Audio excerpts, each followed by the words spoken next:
ಅದರ ಮುಂದೆ ನಮ್ಮ ಪ್ರಸ್ತಾಪ ಮಾಡಲಾಗುತ್ತದೆ.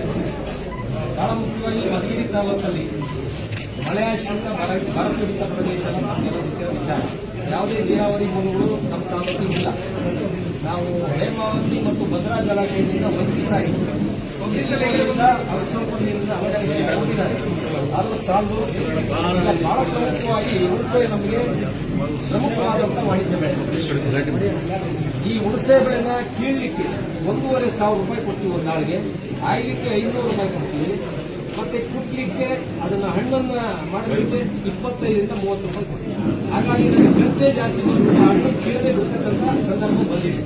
ಹಾಗಾಗಿ ನಮ್ಮ ತಾಲೂಕಿನ ಬಹುತೇಕ ತುಮಕೂರು ಜಿಲ್ಲೆಯ ಮಧುಗಿರಿ, ಕೊರಟಗೆರೆ, ಪಾವಗಡ, ಶಿರಾ ಮತ್ತು ಆಂಧ್ರಪ್ರದೇಶದ ನೆಲಗುಂಟೆ ಇನ್ನೂ ಕೂಡ ಬೆಳೆದಿದೆ.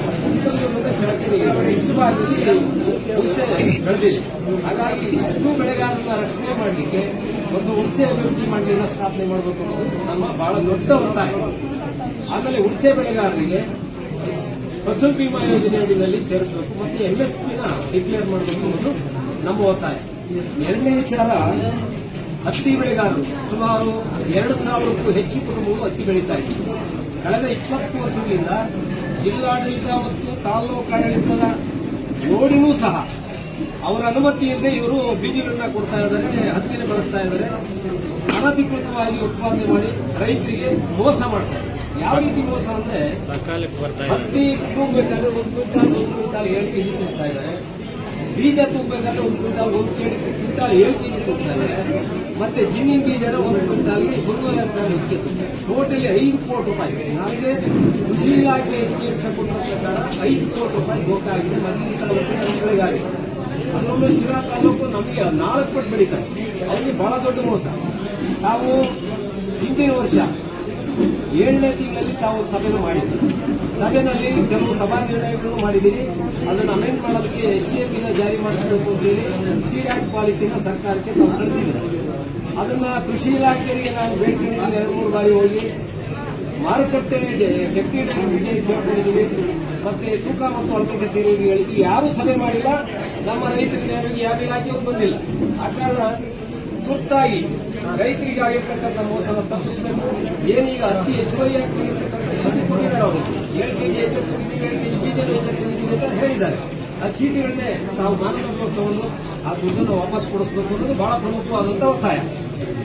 ಆಮೇಲೆ ಅಗ್ರಿಮೆಂಟ್ಗಳು ಕೊಡಿಸ್ಬೇಕು. ವಿತೌಟ್ ಅಗ್ರಿಮೆಂಟ್ ನಾವು ರೈತರು ಬೆಳೆದ್ರೆ ತಪ್ಪಾಗುತ್ತೆ. ಆ ಕಾರಣಕ್ಕೆ ತಾವು ತಮಗೆಲ್ಲ ಗೊತ್ತಿದೆ, ಮತ್ತೊಂದು ಮೀಟಿಂಗ್ ತಾವು ಕರಿಬೇಕು.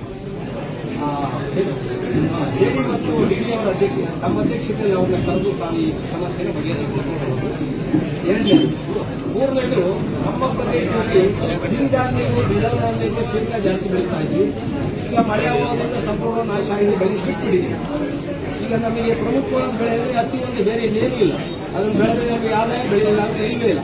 ಆ ಕಾರಣಕ್ಕೆ ಹತ್ತಿ ಬೆಳೆಗಾರನ ರಕ್ಷಣೆ ಮಾಡಬೇಕು. ಬಹಳ ಪ್ರಮುಖವಾಗಿ ಬೆಸ್ಕಾಂ ಇಲಾಖೆಯಿಂದ ಇಂಧನ ಸಚಿವರು ಒಂದು ಹೇಳಿಕೆಯನ್ನು ಕೊಟ್ಟಿದ್ದಾರೆ. ಯಾರು ಅಕ್ರಮ ಸಕ್ರಮವಾಗಿ ಕೊಳೆ ಬಾವಿಯನ್ನು ಕೊಡಿಸಿ ಅಕ್ರಮವಾಗಿ ನೀವು ಸಂಪರ್ಕ ಪಡೆದಿದ್ದೀರಿ, 3 ತಿಂಗಳೊಳಗೆ ತಾವು ಅಧಿಕೃತವಾಗಿ ಲೈನು, ಕಂಬ, ವೈರು, ಟ್ರಾನ್ಸ್ಫಾರ್ಮರ್ಗಳನ್ನು ಅಳವಡಿಸಿಕೊಂಡು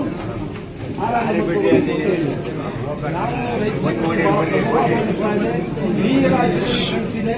ಅದನ್ನು ವಾಪಸ್ ಆಗಬೇಕು. ಯಾಕೆಂದ್ರೆ ನಾವು ಮಳೆ ಆಶ್ರಿತ ಪ್ರದೇಶದವರು, ನಮ್ಗೆ ಯಾವುದೇ ಆದಾಯ ಮೂಲಗಳಿಲ್ಲ. ತುಮಕೂರು ಜಿಲ್ಲೆ 4 ತಾಲೂಕುಗಳಿಗೆ ವಿಶೇಷವಾದಂತಹ ಆದ್ಯತೆಯನ್ನು ನೀಡಬೇಕು. ಶಿರಾದಲ್ಲೂ ಬಯಲುಸೀಮೆ ಪ್ರದೇಶ, ಪಾವಗಡ, ಮಧುಗಿರಿ, ಕೊರಟಗೆರೆ 4ಕ್ಕೂ ವಿಶೇಷವಾದ ಆದ್ಯತೆಯನ್ನು ನೀಡಬೇಕು. ವಿಶೇಷವಾದ ಅನುದಾನವನ್ನು ಸಹ ಸರ್ಕಾರ ಬಿಡುಗಡೆ ಮಾಡಬೇಕು ಅನ್ನೋದು ನಮ್ಮ ಒತ್ತಾಯ. ಯಾವುದೇ ಕಾರಣಕ್ಕೂ ನಾವು TC ಹಾಕಿಸ್ಕೊಳ್ಳೋ ಶಕ್ತಿ ನಮಗಿಲ್ಲ. ಈಗ ಪಂಪ್ ಸೆಟ್ಗಳು ನಿಂತು ಹೋದ್ರೆ ನಮ್ಮ ಜೀವಗಳು ಹೊರಟೋಗುತ್ತೆ. ಯಾಕೆಂದ್ರೆ ಅವೇ ಒಂಚೂರು ಏನೋ ಆಧಾರ.